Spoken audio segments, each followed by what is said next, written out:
What's up, everybody? Welcome to another edition of Coffee with Cory. I'm your host, Cory Smith, here with Michael Clark, football analyst for Pack Power 247.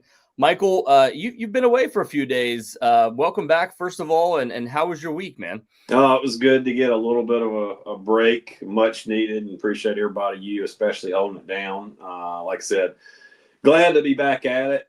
It's just been a chaotic time. I know we're going to go through all that. I don't think it feels just when you feel like you're figuring out the transfer portal, another wrench gets thrown in, and the craziness we're seeing across the country.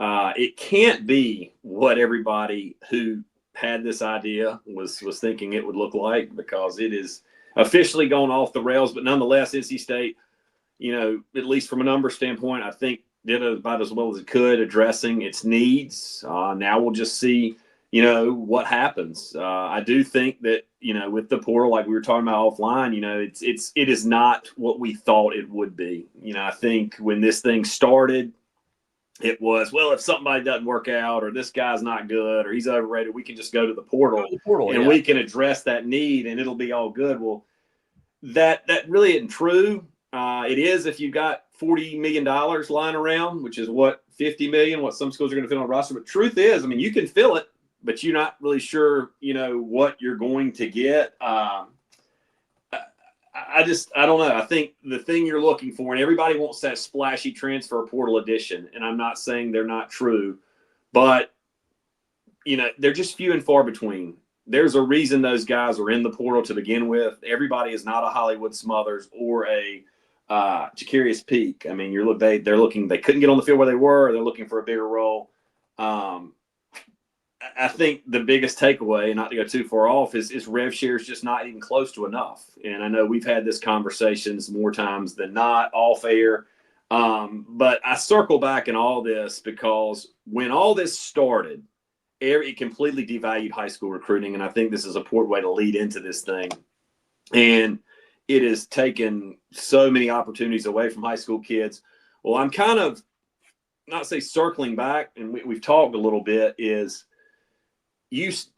I think high school recruiting is proving to be actually more important the longer the portal goes. And what I mean by that is, in a school like NC State, I think you have to look at it as a 2-year window. Okay, whoever we sign must be able to compete for a spot on the 2 deep at worst in year 2. And that is wild. And I do this because I looked at the 2025 recruiting class for the sake of this kind of argument. And I've counted 15, 16 guys who need to play for NC State next year at 19 years old. So maybe some are 20, but a lot of who did not play last year. And this is not NC State specific. This is a more so what you're seeing across the country and trying to stack depth. So it's weird what we're seeing. I think that high school recruiting for NC State is going to be more important than ever. I think you really need to hit on some of these guys, because you feel like you're at least safe to keep them for 2 years if they play very little or they redshirt. Everything, it is very transactional right now, 1 year to 1 year. But I just think it's important to point or make that point when we're looking at how State's attacking the portal and what the upcoming season looks like. Well, yeah, I was also going to point out, too, you run the risk of developing those guys, and say you have a freshman that starts in year 1 and then they blow up in year 2. It's happened the last 2 years. Obviously, Kevin Concepcion, you were able to keep him for 2 years, but then he goes to Texas A&M, and now is probably going to be a first-round pick and will be labeled as a Texas A&M grad. You have Terrell Anderson that played well his freshman year. His second year blows up, finished with the most receiving yards for NC State this past year, goes to USC this upcoming year. When he probably gets taken in the draft, he'll end up getting labeled as a USC grad, despite the fact that both of them were developed at NC State before they go anywhere else. But we'll leave all that for a little bit longer. We'll talk about those topics as well. But before we get things started, I want to remind our listeners, as always, visit our iTunes, Google Play Store, on Spotify as well. And if you're watching this on YouTube live, make sure to hit subscribe, get notifications, and give this video a like, just so that we can continue to get this out to more and more people, continue to grow this new channel that we have for Pack Power 247. And At the same time, I want to also always pitch, the fact that we do have all of our coverage over on Pack Power 247. Right now, the promo is actually 2 months for $1. So if you pay $1, you get 2 months. Basically, I mean, I say free, but it's not free. It's $1, but you get it, for $19 off what you would normally pay over the course of 2 months. So you can check out all of our coverage of this, all of our coverage of basketball leading up to March, and you get a little bit of the kind of spring teaser too, because NC State will start spring practice on March 3rd. So we'll have coverage of that as well. So you can get all of our coverage leading up to that. But let's jump straight into this thing. I wanted to kind of go through a breakdown of the new guys that have committed since the last time we talked over a little bit with Alec Lauer on Monday night. So if you haven't watched that, you can get that discussion too. But the most recent guys that NC State's gone out and added, the first one was a big play wide receiver out of App State, initially out of Arkansas, former 4-star receiver, actually produced a little bit at the college level over the last few years. But Davion Dozier, coming out of App State, averaged over 22 yards per catch last season with the Mountaineers. Just your thoughts on that addition and what he brings to NC State. Well, you desperately needed some size on the outside with all that you lost. He is a strong receiver, a guy that I think is going to be really valuable in the red zone, contested catch type guy. You're going to ask him to win those 50-50 balls. To me, the question is, he's got 2 years eligibility left. He's had some production, decent production at App State. Is there another level he can possibly take it to? Because if you look at this roster, I mean, I'm going down. There's just not a lot of proven guys on the outside. I mean, Keenan Jackson, is he your most experienced outside receiver right now on the roster? I mean, that you feel comfortable with? Maybe so. So, again, I don't know how all this shakes out, and I don't think anybody really does. But I think with him, you have seen some production. You do like the skill set. You feel like he can help you in a number of ways. Like I said, in the red zone, contested catch area, probably can be one of your better blockers at his size. So there is significant value there. And for him, Corey, there's going to be a huge opportunity. I mean, he's going to take a step up from, a G5 to the Power 4 level and have a chance to, it's all there for him at the receiver position, because like I said, there's just not a lot of proven guys. And I think you're asking for guys like him and Chance Robinson or Miami, and Tyron Warren, Alcorn State transfer, like guys, you can come here and you can earn all the targets you want. And that's what you're selling. And hopeful the guy like him with 2 years of eligibility, he can give you quite a bit in his time at NC State. Yeah, I was going to say, I mean, the next two that we're going to talk about are two guys that don't have, have very limited college experience, have very limited play time at the college level. So to me, it just feels like getting a guy like Davion Dozier to go with, you mentioned Victor Snow, to go with Tyron Warren. NC State goes out and adds a lot of experience. Now it's just a matter of, all right, how do those guys pan out? How do those guys fit into the system? And what do we see as far as the wide receiver rotation? Because I mentioned it on Monday, like the one thing I don't want to see is NC State go out and add a bunch of dudes, and then you go back to the exact same thing that you had before, where you're just rotating in, 3 wide receivers at one outside position, 3 wide receivers at another outside position, 2 or 3 wide receivers at the slot, and you just don't have any continuity. I mean, not to say that you can't have, 4 or 5 guys go over 400, 500 yards, but like when you have just a bunch of dudes that aren't really producing at a high level and you don't have any actual breakout receiver, that's really a tough look for the offense as a whole, because you want to have that lead guy that all right, I can go to him. I think back to the best year, one of the best years for NC State's offense was when you had Ryan Finley, Kelvin Harmon, Jacoby Myers. Like those guys, when one wasn't open, the other one was finding a way, and it just constantly turned over that way. And that was, to me, that just feels like something that you want to see NC State kind of go back to at some point, right?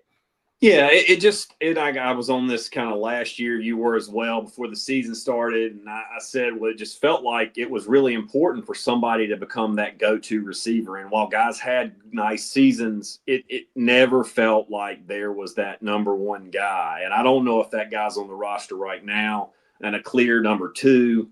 You're losing a lot of tight end production. So I just feel like the defined roles, regardless of who you bring in, regardless of what you have going on your roster, all that aside, at some point, there needs to be a clear number one and a guy that CJ can rely on and zone in on. I'm not saying force feed him the football, but I just think it makes it easier on the quarterback to obviously have connections with fewer receivers, if that makes sense.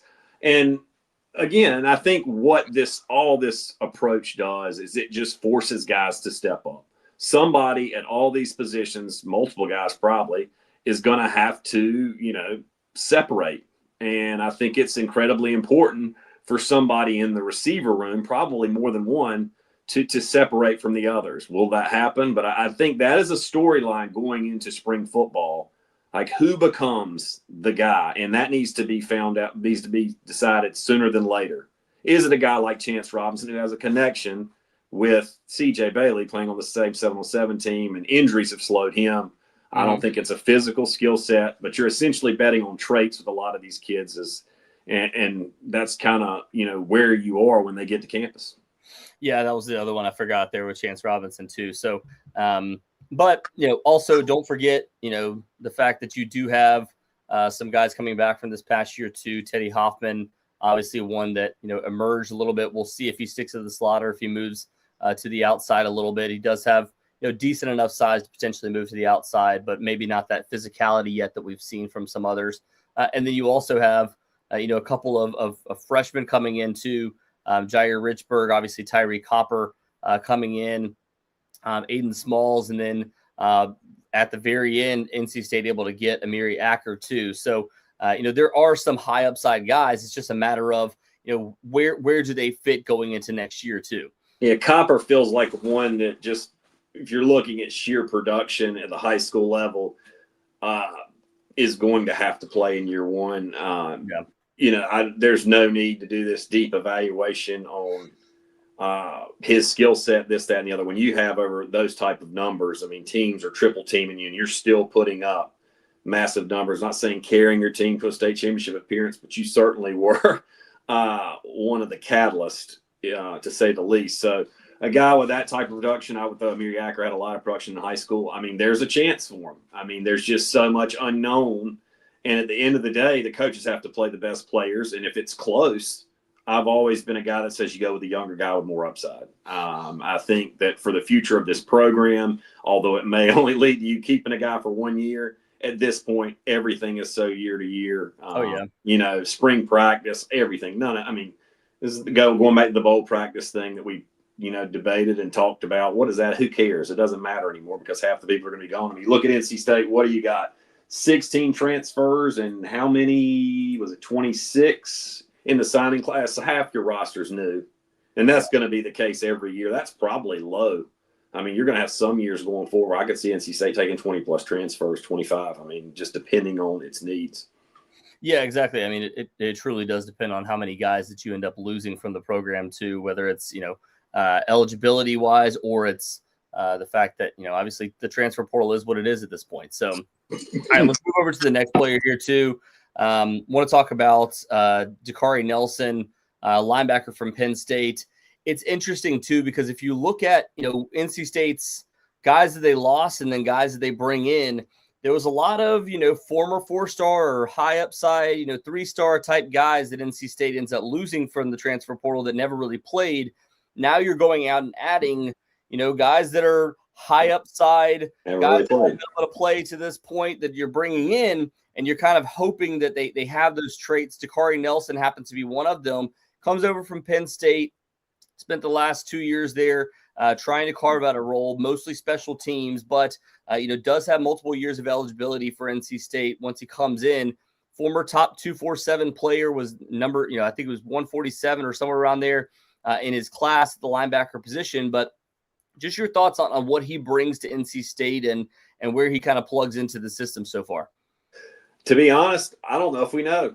I think what he does bring is a strong physical profile. What makes him unique is he has only been playing linebacker for, year and a half, per se. He was a safety recruit by Penn State, considered one of the better safeties in the country. to my estimation, it looks like he's just continued to grow and outgrown the position. You're talking a kid that's 6'3", 6'4", probably 230, 240 at this point. Can he transition really and make an impact at the linebacker spot is the question. I'm assuming that what went into the decision to pursue him was just his measurable skill set and traits. And it's almost like clay. You're going to try to mold some of these guys into what you need on your roster. And it's a lot easier to do that with the guys that have the desired measurables and all that, because there's always an exception to the rule, whatever position you're looking at. When it comes to guys, there are outliers. But in this case, you hope that, spring ball is going to be big for a kid like him. Like, let's continue this transition to linebacker because, you may have to play a lot next year. And I think that's important to reference, Corey, like a lot of the guys, even on State's roster, who were reserves or, on the 2 deep, wherever, third on the depth chart, I mean, you're going to ask them to take a significant step up in snaps. So a guy like DaKaari Nelson, although was not here last year, I can assure you his role, NC State's going to need him to do more than he did at Penn State. So probably a lot more is what they're adding him to the roster, is why they're adding him to the roster. So, again, spring ball is going to be big for a lot of these guys. For one, to get experience, and for two, just the overall repetition and the coaching and all the things that go into trying to play football at a high level. It's really hard. It's not easy. If it was easy, everybody would do it. Yeah. And just to remind people too, by the way, the last converted safety for NC State to play linebacker ended up working out pretty well. His name was Caden Fordham. So, there's been a couple of those for NC State. Jermaine Pratt. Yeah. Jermaine Pratt was also one. So we're really setting this kid up. well, okay, fine. I'll throw another one out there for you. That's the only thing you can do from a comparison standpoint. Well, I'll throw another one out there for you if you don't want to go with one that was successful. Chase Hatley, also a former safety that was converted to linebacker at NC State, was a 4-star guy coming out of high school. It didn't work out. To Campbell had never even played. So there is that. I'm trying to just throw out the positives here. We're talking about some negatives. Yeah. What things need to happen. I just think it's weird to see how the transfer portal has evolved, and I think that is just wild. And at some point, I know you and I are on this bus. It's like this feels like the year with all the craziness that is going on, schools suing kids and this, that, and the other. That something's got to get cleaned up. It's just not sustainable. And again, it has become a business, but nobody is thinking about, first of all, probably the well-being of the kids, what this means for them long-term, 10 years from now, and then the coaches who can't turn their phones off and can't go anywhere because 12 months of the year, 365 days, they're having to recruit not only players that aren't on their team, but players who are on their team. So it's wild to think about, not to get too far off into the weeds. Yeah. Well, all right, let's move over to the next guy here.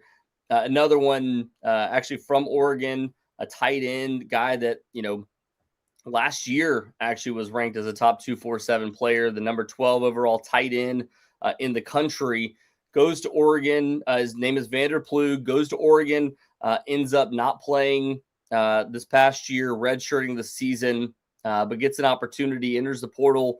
And, NC State, a team that over the last year has produced, 3 guys that were ranked inside the PFF top 15 overall.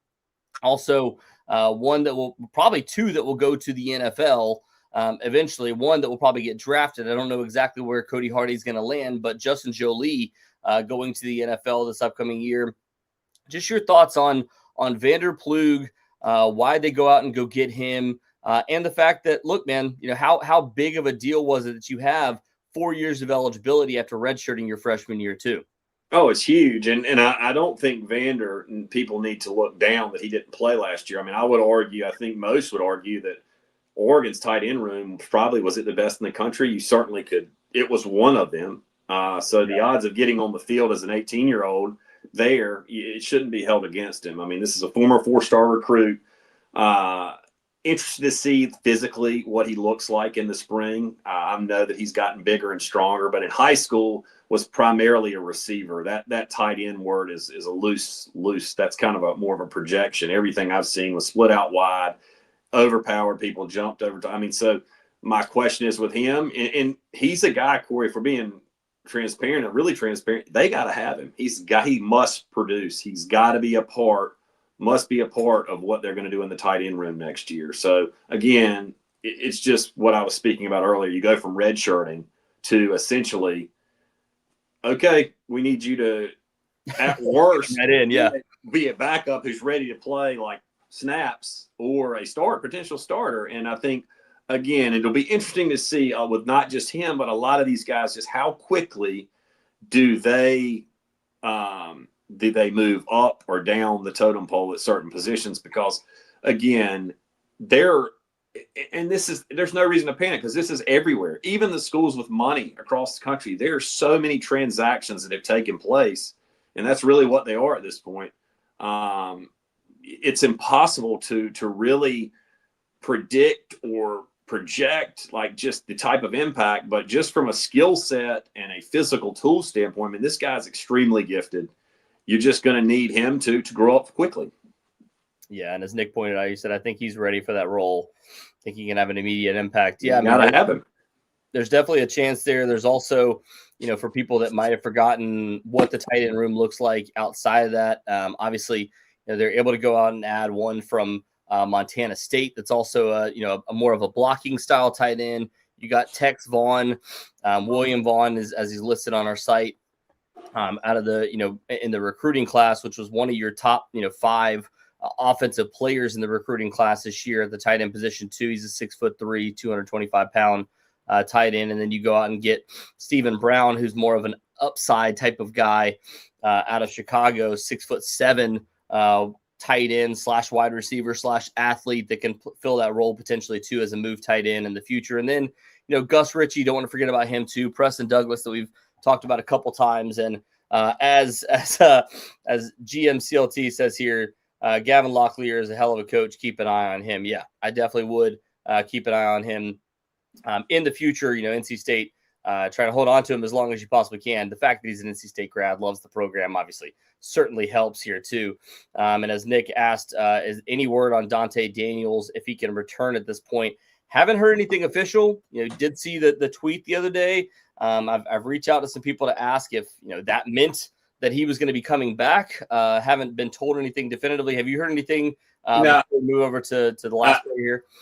I have not. Obviously, just got back. I got to circle back on a lot of things.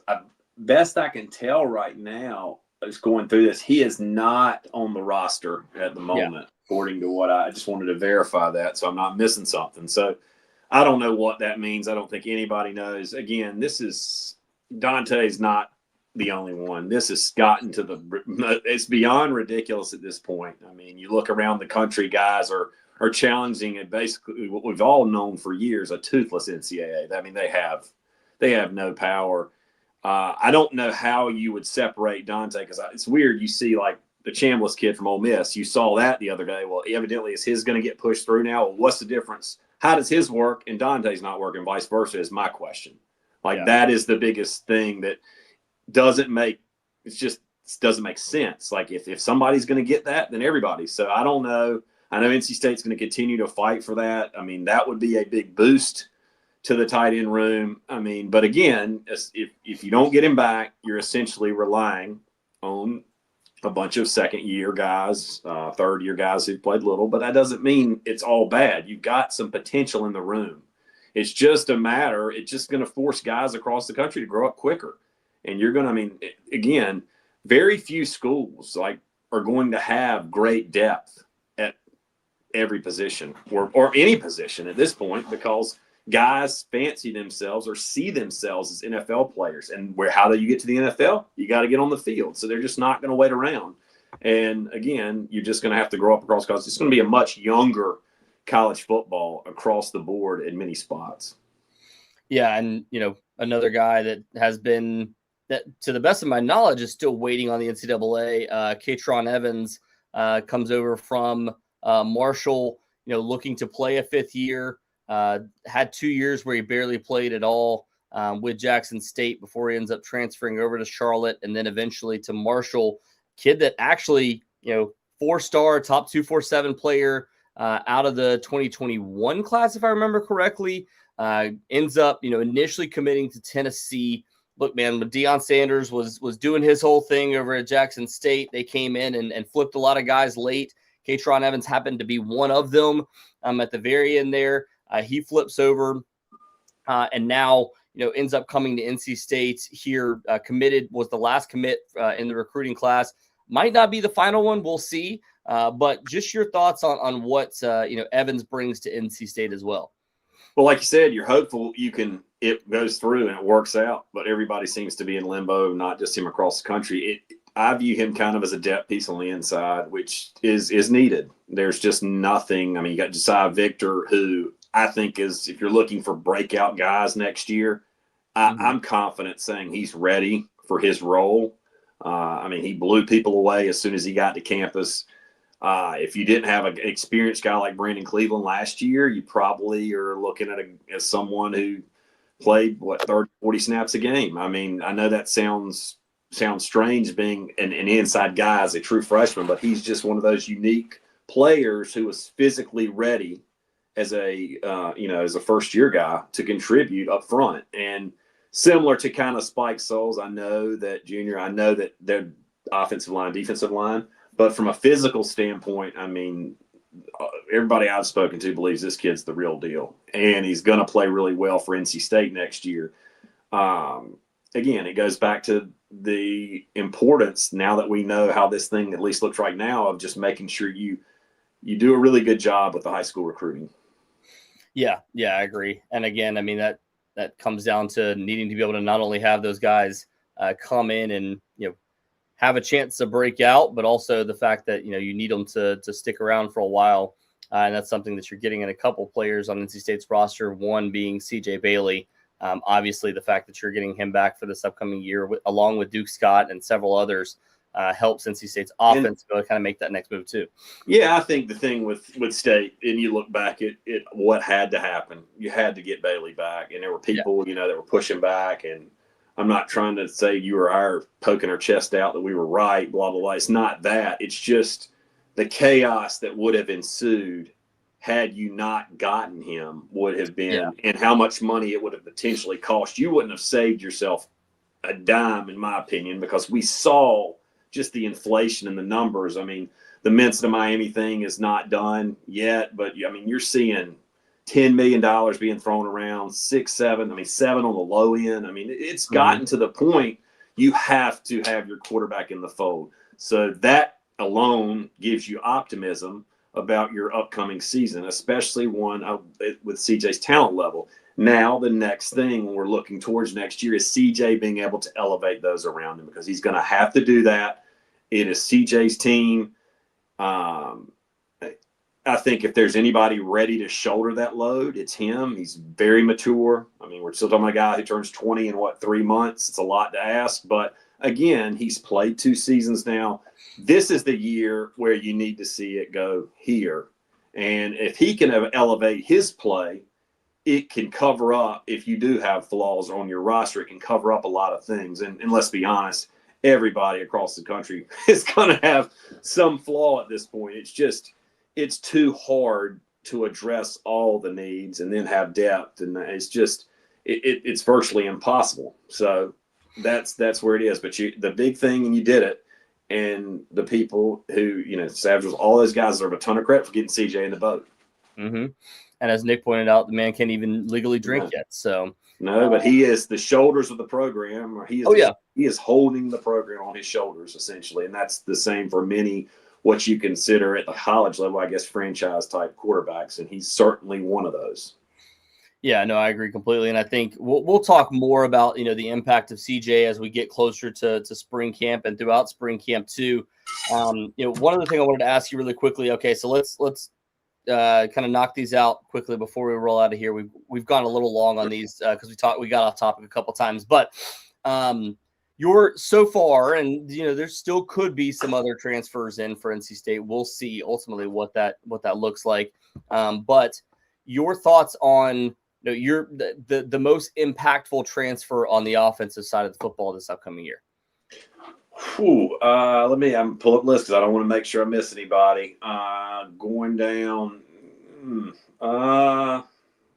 man, that's such a tough question. I would say it's not really tough. Up front, it would be McCrimmon. I mean, that's the easy one. I think you're looking for probably a little bit more under the radar guy that could potentially. I mean, McCrimmon we know the offensive tackle for ECU. I mean, he's going to start barring something unforeseen. But beyond him, which is really the interesting part to me, is it a guy like Daniel Cruz? I can't say that because we haven't seen enough. We don't know. Physical profile, would it be Chance Robinson? Again, I don't know. Could it be Davion Dozier? Maybe. Or is it Vander? It could be any of those guys. Man, that's such a hard question. Your definitive answer is McCrimmon. Right? Yeah, for sure. But I mean, beyond that, there's just not enough on these guys' resume. I mean, Victor Snow is produced, but he is really small.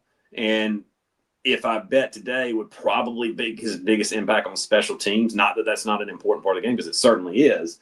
I don't know, man. Outside McCrimmon, I think we're just throwing something at the wall and hoping it sticks. And I don't know how anybody can really argue that. I mean, you obviously need Davion Dozier and Tyron Warren. You need those guys. They have produced to a certain extent. You don't have a lot coming back. Maybe one of them. I think it'll be one of the – I'll just leave that. It'll be one of the receivers. It's going to have to be. Somebody's going to have to step up. And we've already mentioned Chance Robinson. That's probably the best you can do in these situations. Am I wrong? Say, okay, go look at a position group and say who you added and say, well, by default, somebody has to step up here. Yeah, if I didn't go with McCrimmon here, I'd probably go with Vander Ploog, just given the need at the position. Because, as you mentioned, you need some guys to step up at wide receiver, but you do have some options there. You do have Teddy Hoffman coming back. You do have, as of right now, you have a couple others that, can step up in those roles. And you had a couple, we talked about Tyree Copper earlier. We talked about Keenan Jackson, all those guys. If you didn't go out and get some, you felt like you still had some that could produce. Tight end, you just didn't have anything. There was a lot of guys that you're like, all right, if they don't step up, we have nothing. Well, I think with Vander, too, this is where Dante Daniels comes in. Okay, say he is not approved in this drag. Who knows? I couldn't tell you what's going to happen. Do I think it's crazy and ridiculous? Absolutely. Just let the man play next fall and move on.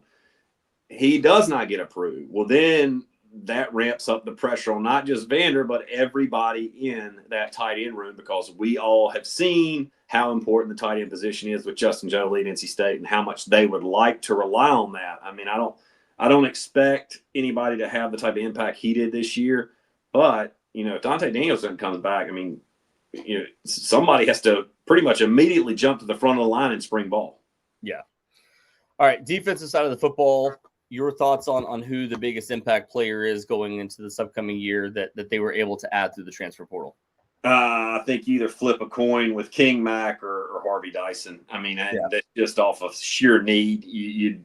Those were such big needs. I don't know if you could say one over the other at this point, just from a pure snap standpoint. I think that, you pretty much lost everything you had from an edge production-wise.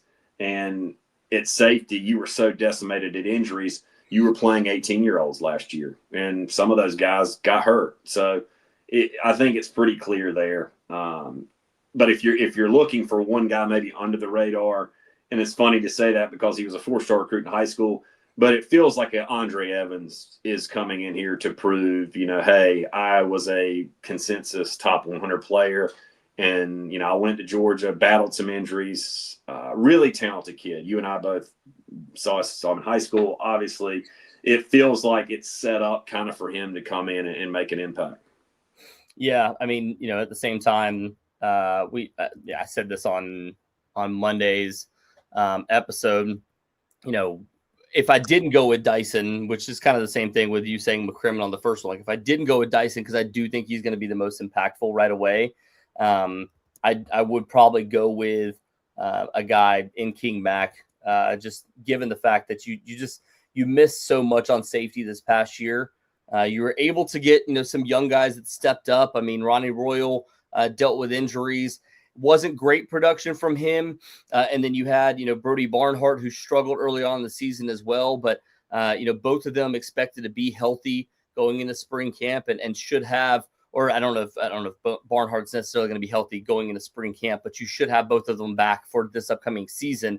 But you needed some veteran experience. You needed a guy that's produced, and King Mack also has multiple years of eligibility remaining too. So he's a guy that comes in, not only can help you this year, but build towards next year too. So it just feels like, there's a lot there. It's funny you go into this and everybody's always, when this first started, you were looking for who's the splash guy, who's going to come in and have 1,000 yards receiving, 100 tackles. Now it's at the point where you have to be smart when you're talking about this stuff. Who has actually done it on the field? Who has done anything on the field? And those are two that, to me, were low-risk takes and pretty high reward. I mean, you kind of know that you're going, barring an injury, these are going to be likely starters for you and guys that are going to have to play massive roles. Now, are they the breakout star you're hoping? Maybe, maybe not. But again, those are safe bets, and you feel good about those two positions when you have guys like that coming in.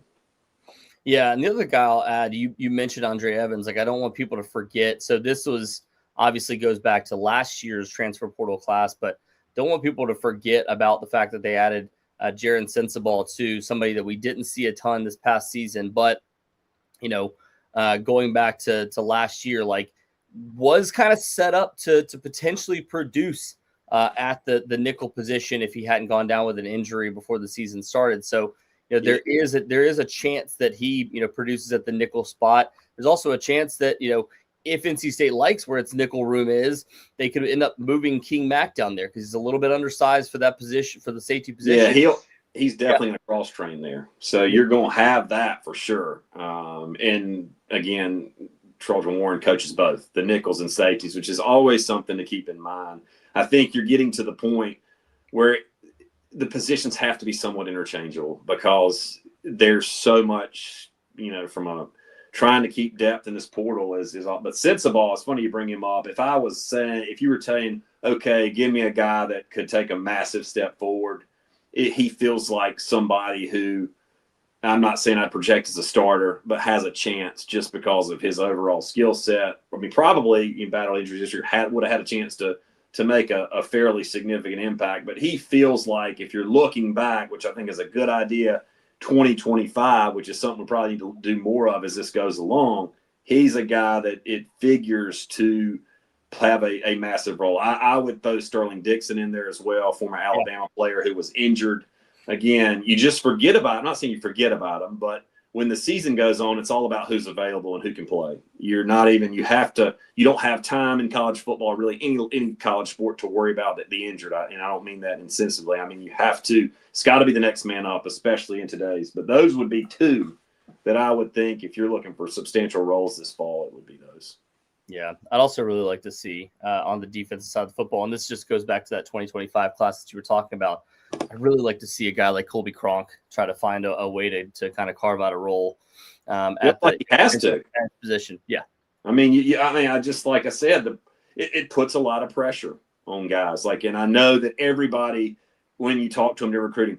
I want to go somewhere where I can get on the field and I want to play immediately. Blah blah blah. Well, when you redshirt and you're going to essentially probably be relied upon to be at worst part of the two deep, that's a big step up. So yeah. And going back to it too, just really quickly before we head out of here. I mean, you talked about them all needing to have an impact. I mean, Tristan Teasdale was in that class. He had an immediate impact this past year out of necessity, but does feel like he will have a bigger role this upcoming year. Adrian Farrow too, somebody that Dave Doran talked a lot about behind the scenes. Didn't really see a ton from him, more so on special teams, but another guy that could potentially carve out a role this season. LaCorian Hodge had a role last season. Josiah Victor, we're talking about him as a potential starter this upcoming year at the defensive tackle spot.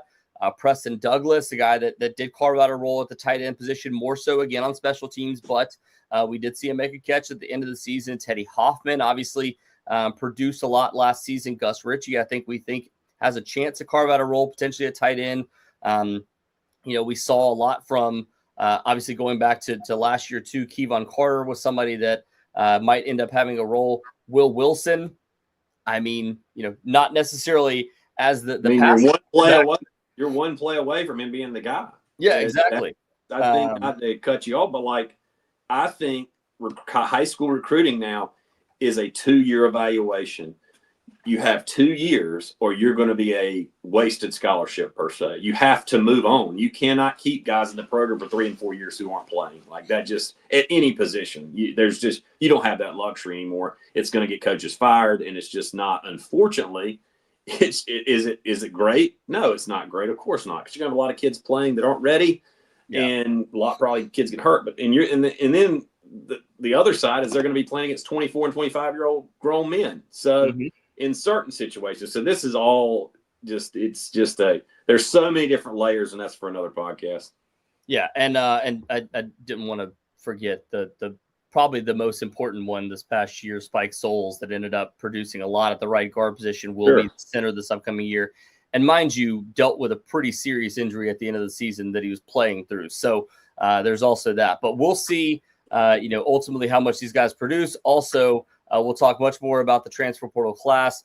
Next week, we'll do a little bit more of an in-depth look at it. I know, Nick was asking, he said, before we leave, can we get another grade from Michael on the transfer portal on the ins and outs? We'll do a little bit more of an in-depth dive on that next week. So I'll leave a little bit of meat on the bone there for us to talk about next week. But Michael, I appreciate you jumping on, and I like the tan, man. By the way, I nice appreciate it. Right. Enjoyed it. Now we're back at it, excited, and like I said, it'll be here before we know it. Yes, sir. Well, thank you to everybody for jumping in. We appreciate you listening to us. We will talk to you guys again soon.